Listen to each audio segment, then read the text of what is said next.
Şu dadalar qizi pul so'rasa, любой joydan topib beradi, bilasizmi pul. O'g'il bolaga endi unchalik emas-da, misol qiz bolaga kelib, dada pul bering desa, mana bir pas. O'g'il bolaga telefon qilib, assalomu alaykum, davlatim, dadam, yaxshimisiz? Umringiz uzoq bo'lsin. Meni suyanchim, tog'im deb boshlasiz. Ah, bo'zak, qayerda yuribsan? Dada shu 3 kun bo'lgan ekan ovqatlanmaganimga shu ozgina puldan ana qilib tursiz. Pul kerak olib qolsa, pul hammaga kerak. Pul yo'q-da endi pul. Olib chiqib sotishmaydi, bo'ladi, rosa pul bo'ladi hammasi.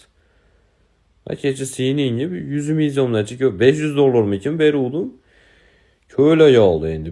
Oxirgi marta ko'ylak olib berganim ham 3 soat o'ygan ekanda endi. Nima deysan endi? Pul yo'q hozir. Dada 3 kun bo'ldi ovqatlanmaganimga siz. Yana bir kun ovqatlanmasak 4 kun bo'ladi.